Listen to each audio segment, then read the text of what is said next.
بسم الله الرحمن الرحيم قل هو الله أحد الله الصمد لم يلد ولم يولد ولم يكن له كفوا أحد بسم الله الرحمن الرحيم قل هو الله أحد الله الصمد لم يلد ولم يولد ولم يكن له كفوا أحد بسم الله الرحمن الرحيم قل هو الله أحد الله الصمد لم يلد ولم يولد ولم يكن له كفوا أحد اللهم صل على سيدنا مولانا محمد وعلى آل سيدنا مولانا محمد وبارك وسلم وصل عليه من كل معلومات إله العالمين الذي ختم شيء صابونه وروحنا حضرتك إمام رباني سمرك حضرت خواجة باقي بالله سمرك حضرت شاهد شاهد أكبر سمرك زرقون ورسالي فوزات بركاته والأسرى مستنسبك اللهم عليه من الرشد وأعزني من شر نفسي وارزقني فهما نبينا حفظ الملائكة المقربين ربي اشرح لي صدري ويسر لي أمري واحلل سبحانك لا علم لنا إلا ما علمتنا إنك أنت العليم الحكيم بسم الله الرحمن الرحيم ولنختم المكتوب بالخاتمة الحسنة او مربع دا مکتوب شریف په نور ختم کوم په یو خاتمه حسنه سره اخر کې به یو ډیره بهترینه خاتمه ورته ذکر کوم في فضائل اهل بيت الرسول عليه وعلى آله وعليهم الصلوات والتسليمات والبركات والتحيات چې دا خاتمه شریفه کې به د اهل بیت مبارکانو فضائل ذکر سین روى ابن عبد البر أنه قال عليه وعلى آله الصلاة والسلام من أحب عليا فقد أحبني ومن أبغض عليا فقد أبغضني ومن آذى عليا فقد آذاني ومن آذاني فقد آذى الله مبارک صلی الله علیه وسلم ورکول چې څوک حضرت علی صاحب مبارک سره محبت لري هغه په حقیقت کې زما سره محبت لري څوک چې د علي صاحب سره بغض لري نو هغه زما سره بغض لري څوک چې علي صاحب زیر کی نو هغه زیر کوم څاو چې زیر کوم نو الله جل جلاله زیر کی دا د حضرت علي صاحب مبارک فضیلت دی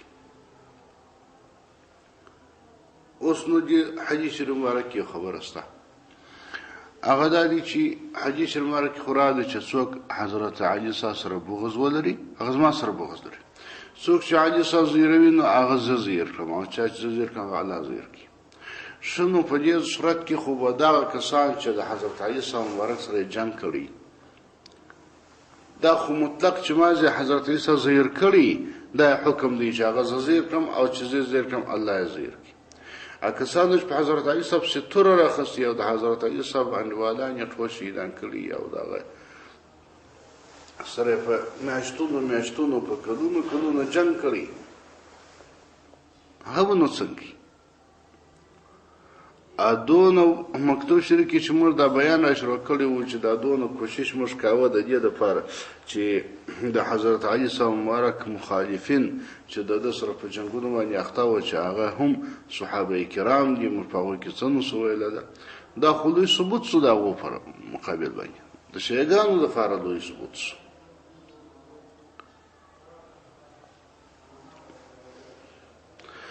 اما جواب دادی چې څوک چې د حضرت علي صاحب سره بغض لري او یا ازي د حضرت علي صاحب کی فنا حق ډول سره حضرت علي صاحب زیروي فنا حق ډول سره په داسې رقم باندې په داسې ترتیب باندې حضرت علي صاحب زیروي چې د تشریعت حق نه ورکړي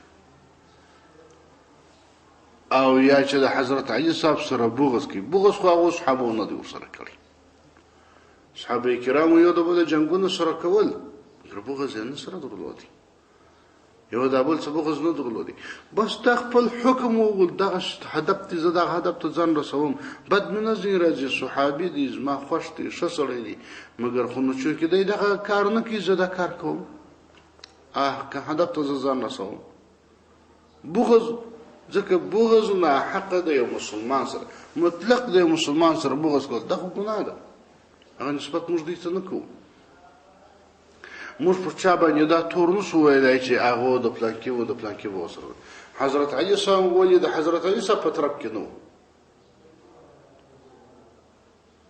حضرت علي صاحب مبارک څخه پښتنه وشول ول آیا دا کوم کسان چې تاسو سره مخالفت کوي دا کافران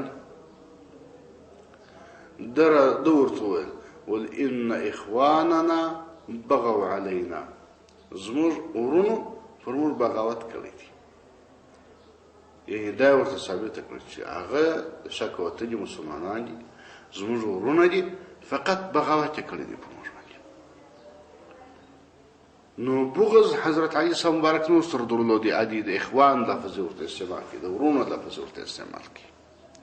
هغه خو صحابه کرام هغه هم دې ته د کفارو لفظ نه دی استعمال کړی، بد لفظ نه دی استعمال کړی.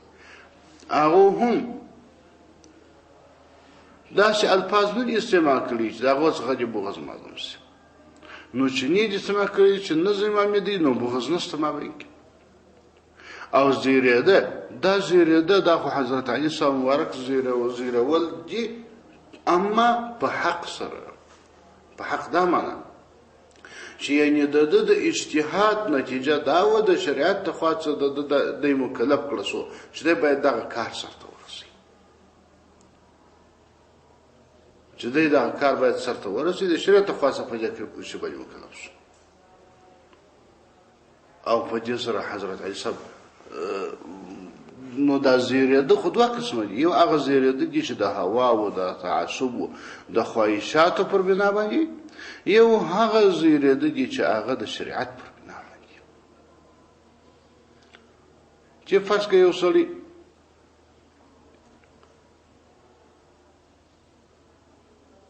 دغه حضرت علي صاحب مبارک چې مخکې قصه راده چې د قاضي شریح ته راده او د چا سره دعوه او د شاهد راوستی، هغه زوی مبارک شاهد او قاضي قبول نه کړ. نو طبیعي خبره ده چې په داسې یو عمل باندې خو څوک زیریږي، لیکن چونکې د شریعت حکم دی، د شریعت موافق دی د عمل، انو حضرت علی صاحب هم نه په زیریږي، او که په زهیر سي هغه زیرېده معافم دي، مسؤلیت هم نه لري، ځکه اتباع د شریعت پکښې کې. نو هغه صحابه کرام خو هم د اتباع د شریعت کول، مقصود یې ازې د علي صاحب نه وي، مقصود یې اتباع د شریعت و.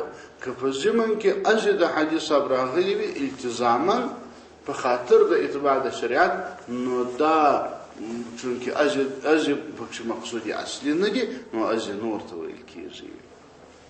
نو حدیث روان کې راغلی چې څوک د ده سره بغض ولري او یا حضرت علي صاحب زیر کړي او داسې زیر کړي چې په ناحقه سره یې زیر کړي، چې د ده ازې مقصود یې اصلي وي، بل هدف نه لري بغیر د ده د زیرېدو څخه، نو هغه حکم.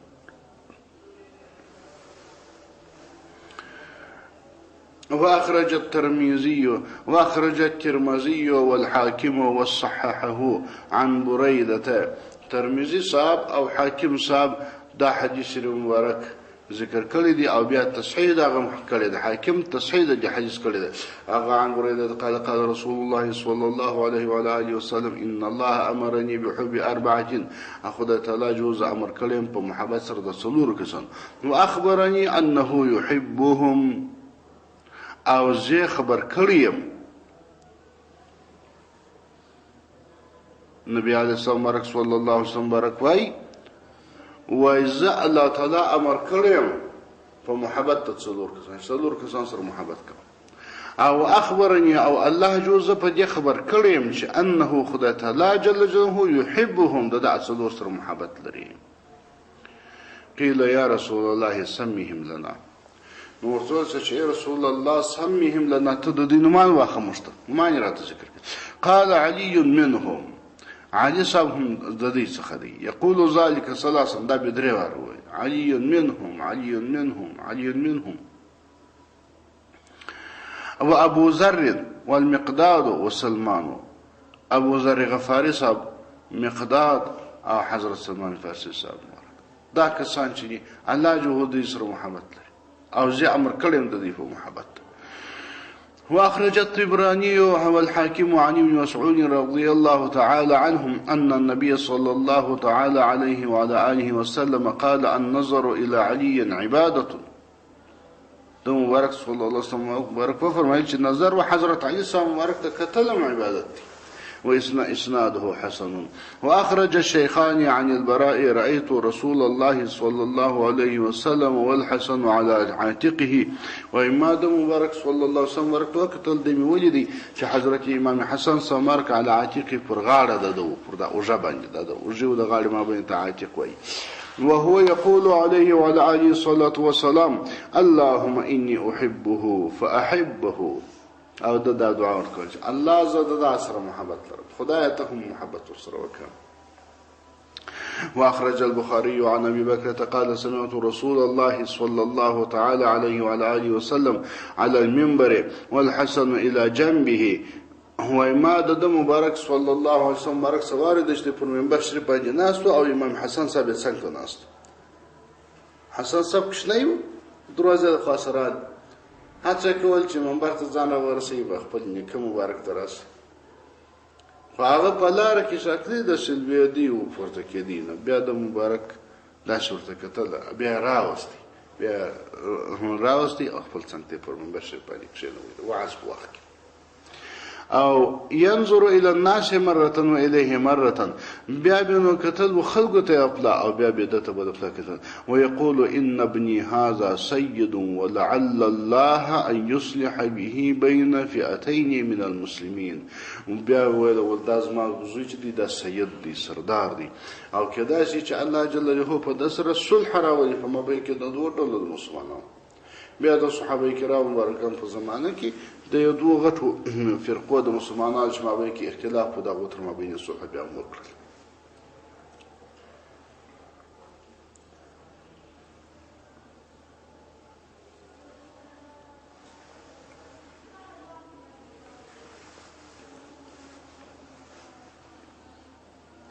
وأخرج الترمذي عن أسامة بن زيد قال رأيت النبي صلى الله تعالى عليه وعلى آله وسلم وحسن وحسين على وركيه.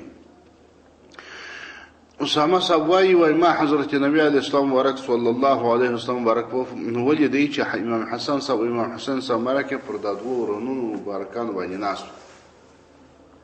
فقال هذان ابناي وابنا بنتي دا دو زما زامون دي او زما د لور زامون دي. اللهم اني احبهما فاحبهما واحب من يحبهما. خدای اله العالمین زود دي دا او دو سره محبت لرم خدای نو ته د دې دو سره محبت وکي او چې هر څوک د دې سره محبت ولري دا او سره ته محبت. وأخرج الترمذي عن أنس قال سئل رسول الله صلى الله تعالى عليه وعلى آله وسلم أي أهل بيتك أحب إليك. او ترمذي سوای وای د مبارک صلی الله علیه وسلم ورک پښتنه وکړ شوي کم د اهل بیت محبوب دی وتات اهل بیت کې څوک ته محبوب دي. قال الحسن والحسين امام حسن صاحب امام حسين صاحب. وروى المسور بن مخرمة أن رسول الله صلى الله عليه وعلى آله وسلم قال فاطمة بضعة مني فمن أغضبها أغضبني. د مبارک صلی الله علیه وسلم برکو فرمایي چې فاطمه چې ده بضعة یو ټوټه د وجود د مینې زما څخه ما فمن أغضب چا چې هغه په غضب کړل أغضبني زه په غضب کړم. اچا چې د زهیر کړل خو وربد کړل او په غضب کړل ماغه په حقیقت کې زه په غضب کړم. وفي روایت يريبني ما أرابها ويؤذيني ما آذاها. په بل وخت کې راغلی چې يريبني ما زیروي او يريبني ما زیروي ما ناخوښه کوي ما هغه څه أرابها چې دا ناخوښه کوي او يؤذيني زیروي ما هغه څه آذاها چې دا زیروي. هر شي چې دې ته تکلیف رسي هغه شي ماته تکلیف رسي. دا مبارکه بیبي ډیره ورته محبوب.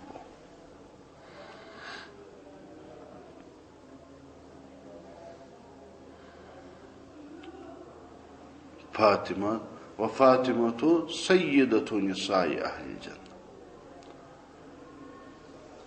په دنیا کې داسې کورنۍ نشته بل چې د هغه کورنۍ اعضاء سرداران ټول او هغه د جنتیانو سرداران حضرت علي صاحب مبارک کورنۍ چې ده هغه سرداران دي د جنت، نه یوازې دا چې جنتیان دي بلکې د جنت سرداران دي.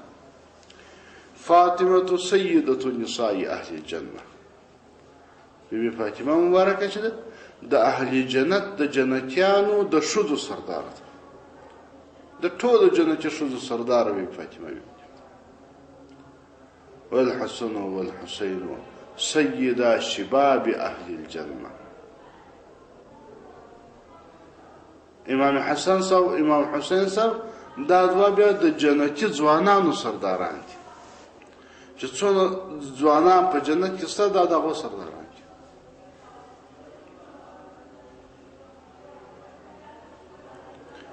پلار خو عادي د شهیدانو څخه دي او د مبشره بالجنت څخه دي. نیکه حضرت جناب حبیب علیه السلام صلی الله علیه وسلم سردار دو جهان دی، د دنیا او د آخرت د جنت د سپینږیرو ځوانانو د ټولو سردار دی. نو دا داسې کورنۍ دي چې ټول اعضا یې سرداران دي، دا د سردارانو کورنۍ سیدان. سید څه مانا؟ د شوتلانکۍ سید، سید خو نو ډېر غټ سردار، سردار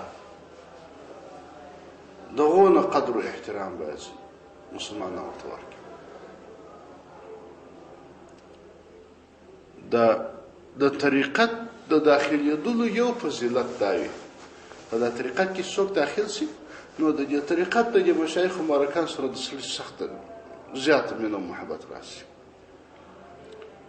ډېر بې حده مینه او محبت د سړي دا طریقت د مشایخو سره راشي. او هغه مشایخ مبارکان اکثر سیدان دي،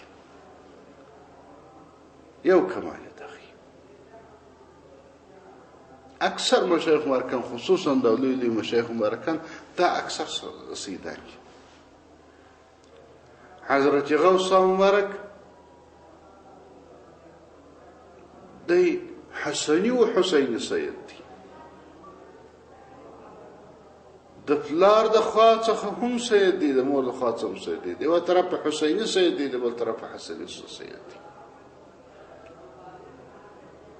د مور و پلار کې د یوه نسب و امام حسین صاحب ته رسېږي، د بل نسب و امام حسن صاحب ته رسېږي. او چې څوک قادري شي فقیر نو خو مجبور دی چې د امام حضرت غوث مبارک سره په محبت کې او سخت ډېر محبت ورسره لري. حضرت شاهی اولیاء شاهی نقشبند صاحب مبارک سید دې لاره کې څوک داخل شي نو سید سیدان سره تعلق وعلى ذا قياس ډېر سیدان پکې راغلي دي. حضرت خواجه غریب نواز صاحب خواجه اجمیر صاحب سید چې سړی د اکثر مشایخ مبارکانو تاریخ راواخلي نو هغه سیدان دي. حضرت امام رباني صاحب حضرت وفقهم یعنی د حضرت عمر صاحب خاندان بیا قریشي سو قریش نو د طریقت یوه ګټه یې ده چې نور هیڅ ګټه سړي ته ونه رسېږي. دا ګټه چې د سړي محبت و تعلق یو خصوصي مینه و محبت د سړي د سادات اعظامو سره راشي. خیر که د ټولو سره نه وي نو چې د یوه سید سره د سړي ښه مینه و محبت وي دا هم ډېره غټه خبره ده.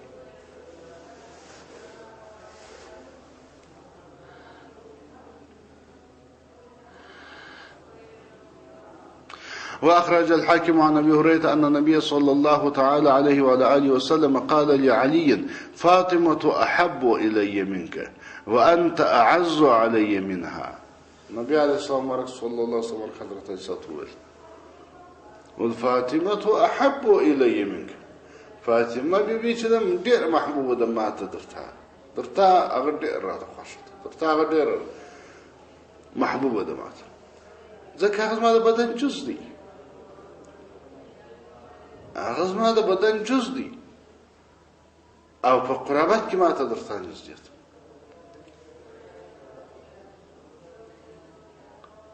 ګوره د صحابه کرامو د ژوند دا خبرې څونه اندازه پاکې صفا خبرې، پاکه صفا خبره ده. او وانت اعز علی منها، خو ته پر ما باندې ډېر عزتمن یې منها تر په محبوبیت کې هغه راته محبوبه ده، اما په عزت او په قدردانی کې ته راته قدردان یې، ته ډېر راته قدردان یې ترې. ځکه ته د اسلام په دفاره په جهاد کې ډېر برخه اخیستې ده او ډېر ښه جهادونه دي کړي. نور هر څه ملحوظات چې وه په هر خاطر باندې شو. اسد الله زمری د خدای تعالی او زمری د رسول، نو پسې خبره خو نه ده. أو عن عائشة رضي الله تعالى عنها قالت إن الناس كانوا يتحرون بهداياهم يوم عائشة. وای خلق داسې و، خلق پوهېدل چې د بی عایشې رضی الله تعالی عنها سره د نبي علیه السلام صلی الله علیه وسلم څونه محبت دی. نو بیا به خلق داسې و چې سوچ به کاوه، تحرونه طلب به کاوه بهدایم په خپلو هدیو سره یوم عایشة دا ورځ د عایشې دی. به حضرت نبی علیه السلام مبارک صلی الله علیه وسلم مبارک په ژوند زندګۍ ته کتل، د ده مبارک بیبیانې ډېرې وې، اوه اته نه بیبیانې وې. نو د خپل وخت به د هرې بیبي سره تېراوه د خپل هغه، اگر چې الله جل جلاله پر ده باندې دا قسم نو لازم کړی، پر ټول انسانانو باندې دا قسم و قسمت د ښځو مابین کې عدالت دا پر ټول لازم، پر ده نو لازم، ده ته اجازت. خو ده په خپل طبیعت تر مرګه دا شی نه دی پرېښی، همیشه دغه تقسیم یې په عاجلانه توګه کوه. نو کله به د یوې بیبي سره و، کله به د بلې بیبي په خبره کې و، خلکو به بیا پوښتنه کوله، معلومات به کوي چې دی مبارک په کوم کور کې دی. چې به چا ورته وویل چې نن د بیبي عایشې رضی الله تعالی په کور کې دی، په دغه ورځ تحفینو کې ورته رااستولې. د دې تحفې وې د مسکنت حالت و، د مسکنت ژوند و. تحفه به دغه و چې یو ګیلاس شیدې به ورته راواستولې، یا به یو نوکي خرما ورته راواستول. نو دغه وخت تحفې وې او دغه هغه نازولې تحفې وې. نو دی به یتحرونه، کوشش به کاوه، فکر به کاوه او طلب به کاوه په هدایاو سره د ورځې د عایشې. یبتغون بذلک مرضات رسول الله صلی الله علیه و آله وسلم، په دې سره به دی د مبارک صلی الله علیه وسلم رضا طلبول، ځکه چې دی به په دا کور کې و نو ډېر به خوشحاله و، او چې هدیه به ورته راغله په هغه به بیا بیخي خوشحاله سو، نو ډېر به د هغه صاحب څه د هدیې خوشحاله سو. انو دی به داسې فکر کاوه چې په دې سره به د مبارک صلی الله علیه وسلم مبارک رضا زیات سي، محبت به زیات سي.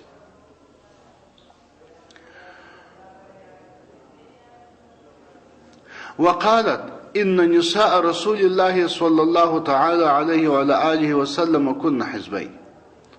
عائشة بمبارك وي د نبي عليه السلام مبارک صلی الله علیه وسلم په بیان شوی دات بیٹل، فحزب فيه عائشة وحفصة وصفية وسودة، فيوادل كدات ببيانيوه.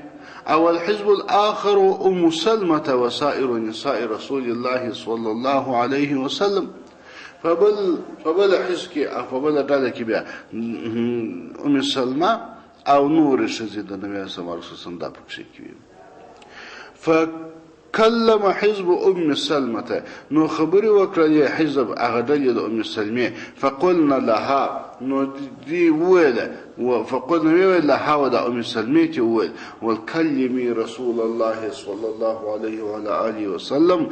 نو تدد مبارك سر خبري وكرا يكلم الناس چې خلقو ته خبري وکي، فيقول ولي من أراد أن يهدي إلى رسول الله صلى الله تعالى عليه وسلم فليهديه إليه حيث كان. هر څوک چې نبی علیه السلام مبارک صلی الله علیه وسلم ته څه تحفه رااستی او څه د خوراک شی ورته رااستی، نو راواګستی چې په هر ځای کې دی. خلک داسې نه کوي چې یوازې د هلته په دا خونو کې په دا بیبیانو کې بیا دوی فرق کوي، تفاوت کوي، بس دی په هر ځای کې و هغه دې ورته رااستی. نو دا دغه څو تنیره ام سلمې بیبي ته وویل ولته دا چې نبي علیه السلام ورک صلی الله علیه وسلم ورک ته ووایي.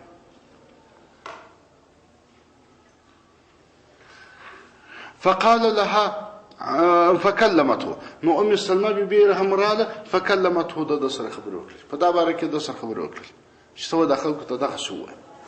فقال لها لا تؤذيني نو ام سلمې بیبي ته نبي اسلام ورک صلی الله علیه وسلم ورکول چې لا تؤذيني زما مزیره فإن الوحي لم يأتيني وأنا في صوب امرأة إلا عائشة ما ته هیڅ کله وحی نه راغلی چې زه دې په جامه کې د یو ښځې یم یعنې د یو بیبي سره دې په بستره کې یم هیڅ وخت ما ته وحی نه راغلی الا عائشة مگر عائشة یو بیبي عائشة رضی الله تعالی عنها چې د هغې سره په بستره کې هم ما ته وحی راځي ملائکه علیهم السلام نه سطح نزدې کړي.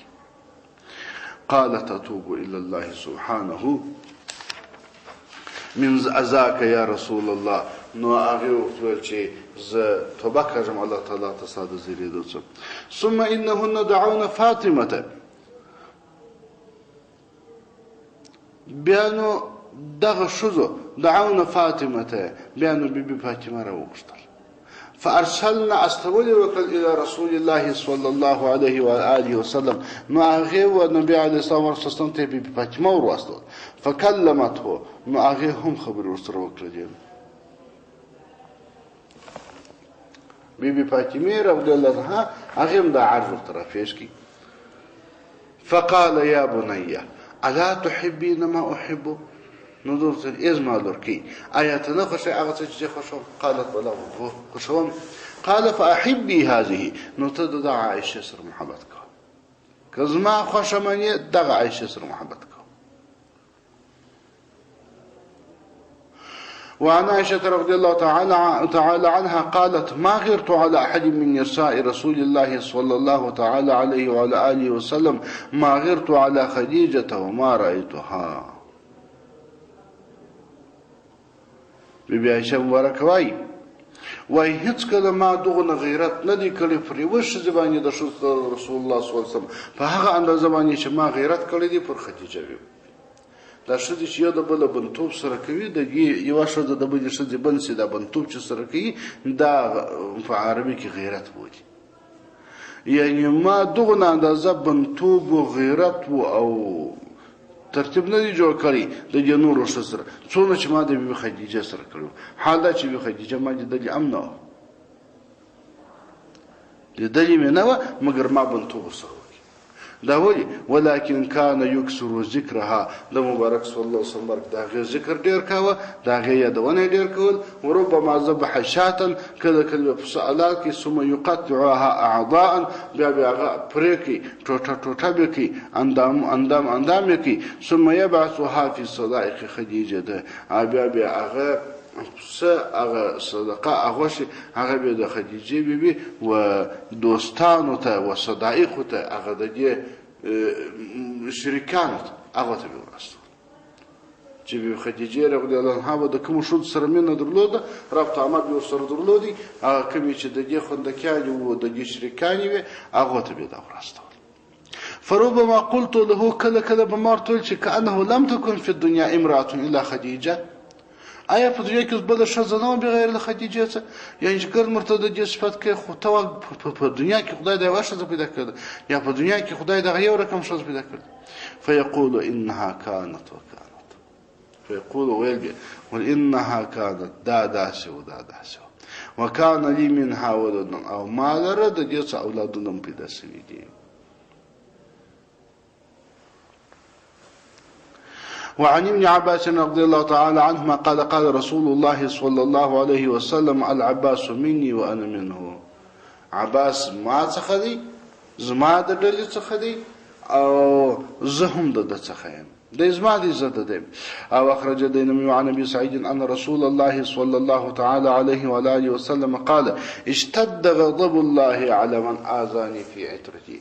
سخت دی غضب د خدای تعالی پر هغه چا باندې چې ما په خپل کورنۍ خپل اهل بیت په باره کې زیروي. او اخرج الحاكم عن ابي هريره رضي الله تعالى عنه ان رسول الله صلى الله عليه وآله وسلم قال خيركم لأهلي من بعدي.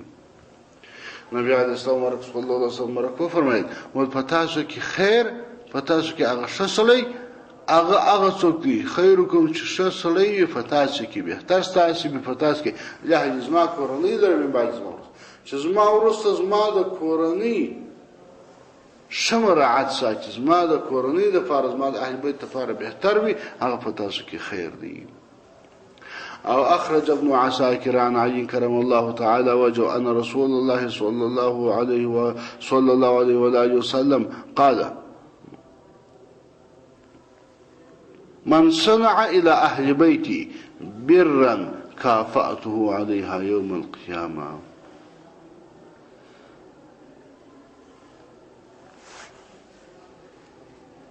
ويجي څوک زما د اهل بیت سره شوکي نیکی ورسره وکي نو زبا فرض آخرت په دغه مکافات زور کو. هر څوک چې ما د اهل بیت سره شوکي نو مکافات په ما لري فرض آخرت. أو أخرج ابن عدي والديلمي عن علي رضي الله تعالى عنه أن رسول الله صلى الله عليه وآله وسلم قال نبي صلى الله عليه وسلم فرمائل أثبتكم على الصراط أشدكم حبا لأهل بيتي ولأصحابي. فتاسو کی هغه ډیر محکم ترین پر پولیس صراط باندې چې پر پولیس صراط به په ډیر محکم وي او د خطر څخه محفوظ وي هغه څوک دي اشدکم حبا چې هغه ډیر زیات محبت ولري ل اهل بیت زما د اهل بیت سره او د اصحاب زما د اصحاب سره. نو الهی بحق بني فاطمه كبر قول ایمان کنی خاتمه. خدای په حق د بني فاطمه خدای په حق د بیبي فاطمه او د هغه د زامنو خدای زموږ خاتمه هم پر ایمان باندې کې او پر ایمان باندې مروفات کې.